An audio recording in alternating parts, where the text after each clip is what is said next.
क्योंकि अयोध्या के अंदर राम मंदिर बन रहा है, आस्था का विषय है और भव्य राम मंदिर की तैयारी हो रही है।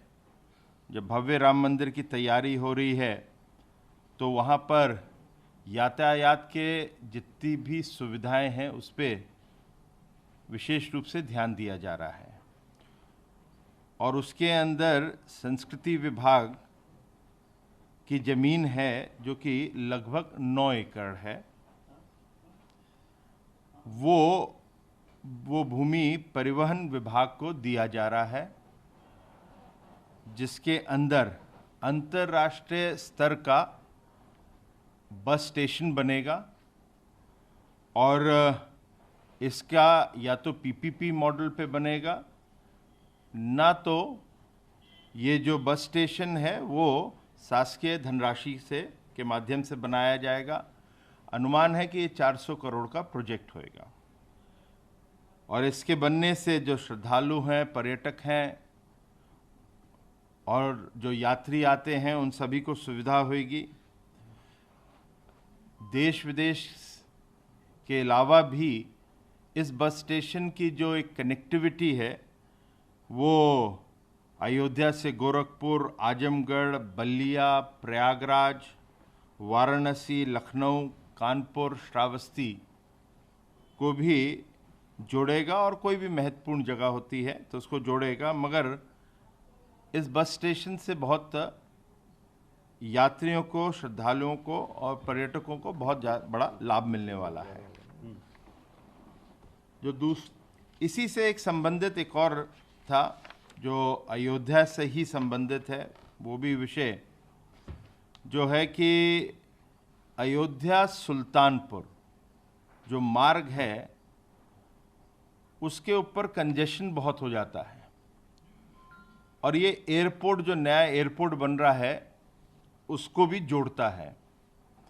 तो इसके ऊपर 4 लेन का एक फ्लाईओवर बनाया जा रहा है और इसकी जो भूमि है वो शिक्षा विभाग की है। शिक्षा विभाग से निःशुल्क लोक निर्माण विभाग को दिया जा रहा है और ये 20.17 करोड़ की लागत से इसको तैयार किया जाएगा। 1.5 किलोमीटर लंबा ये फ्लाईओवर बनेगा। ये जो जमीन है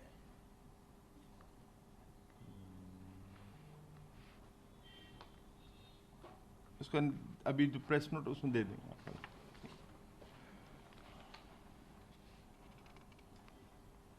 जो अगला बिंदु है वो जनपद बुलंदशहर के अंदर विधानसभा है अनूप शहर, उसके अंदर भी निःशुल्क भूमि उपलब्ध कराई जा रही है। ये भूमि जो है ये नगर पालिका की है और निःशुल्क परिवहन विभाग को दिया जा रहा है।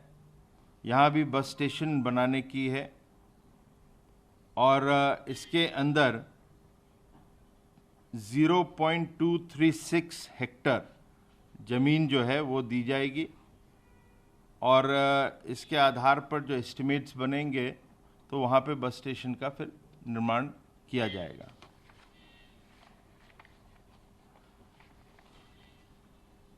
ये व्यक्तिगत मुझे भी बड़ी खुशी है इसके बारे में बताते हुए क्योंकि मेरी खुद विधानसभा का है और 284 करोड़ की लागत का आज 2 प्रोजेक्ट्स वहाँ पे दिए गए हैं मंत्रिमंडल के माध्यम से, मुख्यमंत्री जी के आशीर्वाद से।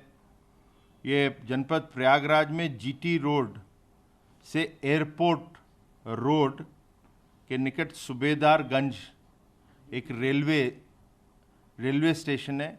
सूबेदारगंज रेलवे स्टेशन है, उसके बगल से एक मतलब जीटी रोड है। जीटी रोड एयरपोर्ट तक की जाती है मगर वहाँ पे रेलवे ट्रैक के कारण वहाँ पे कठिनाइयाँ आती हैं तो वहाँ पे एक 4 लेन का एक आरओबी तैयार किया जा रहा है। वो एक प्रकार से फ्लाईओवर हो जाएगा, खाली आरओबी नहीं है, तो ये बड़ा फ्लाईओवर होगा।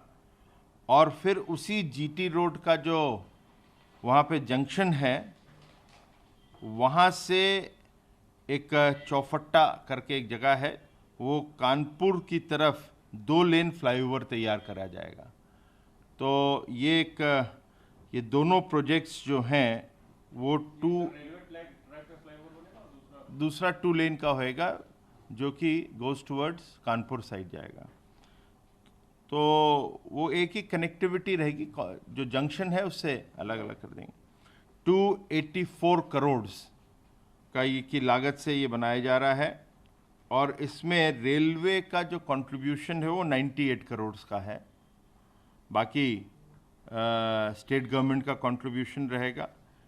इससे जो प्रयागराज के अंदर एयरपोर्ट और कानपुर रोड, जीटी रोड जो जाम लगता था, उसमें बहुत सहूलियत होएगी, और साथ ही साथ ये एक प्रकार से कनेक्टिविटी जो बुंदेलखंड के जो एरियाज़ हैं प्रयागराज से चित्रकूट, बांडा, उसके अंदर भी बहुत सुधार आएगा। फिर जो अगला बिंदु है वो जो हम लोगों के विकास प्राधिकरण हैं,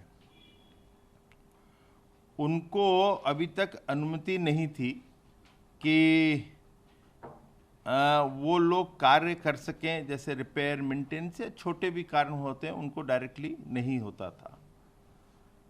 तो उसके लिए वो इंतज़ार करते थे, और दूसरे जो बड़ी संस्थाएं हैं, हम लोग की कार्यदायी संस्थाएं हैं, जैसे राजकीय निर्माण निगम है, प्रोजेक्ट कॉरपोरेशन है, इत्यादि जो हैं, उन लोगों को इंतज़ार भी करना पड़ता था कि भाई इनके पास ज़्यादा काम है, तो जब तक कि ये डिलेज हो जाते थे।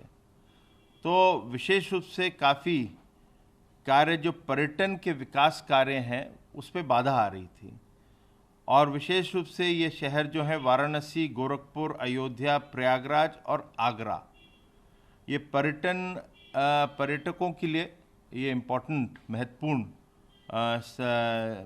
जनपद हैं। तो इसके अंदर प्राधिकरण को भी जोड़ा जा रहा है। नियम जो है उसके अंदर प्राधिकरण को भी जोड़ा जाएगा कि आप भी करवा सकते हैं। तो इसके अंदर ये विषय आया था मंत्री परिषद के अनुमोदन के लिए, जिसको किया गया है। जो अगला बिंदु है वो लखनऊ शहर से है। यहाँ पे हम लोग को पता है कि जो हैदर कनाल है, उसके अंदर जो शकुंतला देवी मिश्रा विश्वविद्यालय के पास से जो होकर जो 1090 जो चौराया है, 1090 जो चौराया है, उसके अंदर जो गोमती नदी है, उसके अंदर गंदगी आती है, पानी गंदा गिरता है, तो प्रदूषण भी होता है। तो उसको देखते हुए एक अमृत योजना जो है, उसमें 120 MLD की क्षमता का सीवरेज ट्रीटमेंट प्लांट लगाया जा रहा है, और इसकी लागत जो है वो टोटल है 297.38 करोड़। और इसके अंदर जो 297.38 करोड़ है वो डिवाइड इस तरह से होएगा कि इसमें केंद्रांश जो होएगा 88.53 करोड़, स्टेट का राज्यांश जो है 129.15 करोड़, क्योंकि निकाय भी है तो उनका जो रहेगा 79.69 करोड़। ये निकाय जो आपके लखनऊ की, तो इसका रहेगा। तो इससे जो गोमती नदी है वो स्वच्छ होएगी, सुंदर बनेगी, प्रदूषण फ्री होएगा। तो ये सब चीज़ों को देखते हुए ये एक अच्छी योजना है, विकास योजना है। ये जो STP है, ये जो आपका 1090 का जो चौराहा है, वहीं से वहाँ पे ऑलरेडी काम हो रहा है। जो नाला है उसके आप देखेंगे, उसी की कॉस्ट सैंक्शन, इस पे काम शुरू हो चुका था। तो ये एक तरह से अगला तो दे दिया। तो एक ये सब था, और एक क्योंकि आप लोगों को जानकारी है कि आज मंत्री परिषद की भी बैठक हुई है, मंडल की बैठक हुई है। इसके अंदर जो विषय जो था, जून जुलाई में ब्लॉक स्तर पर प्रवास के कार्य जो हैं, जो मंत्री हैं, हम लोग सभी प्रभारी हैं किसी न किसी जनपद के, तो उसके अंदर जितने भी ब्लॉक आते हैं उसके अंदर प्रभारी मंत्री का प्रवास हो, अधिक से अधिक हो जून और जुलाई के अंदर। कोशिश ये हो कि सभी ब्लॉकों पर प्रवास हो, जिसके और एक दिन के अंदर 2 ब्लॉक का प्रवास करा जाए, जिसमें जो बिंदु हैं प्रवास के, उसके अंदर जो सरकारी कार्यक्रम में जो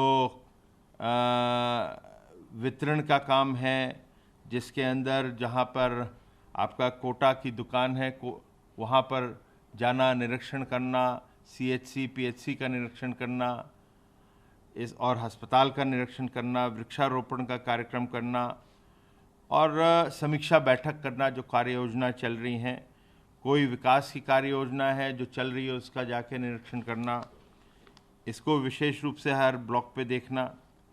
फिर संगठनात्मक भी रहेगा।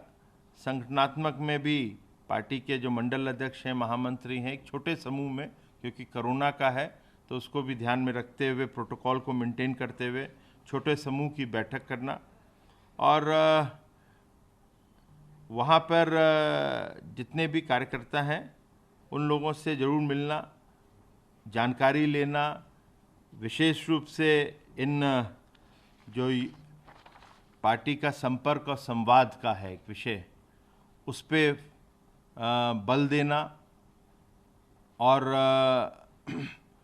इसके अंदर ये ज़रूर कहा गया है कि सब जगह जो 21 जून जो रहेगा, एक अलग से भी 21 जून को योग दिवस है, तो उसको प्रभार क्षेत्र में ज़रूर उसका ठीक से आयोजन हो।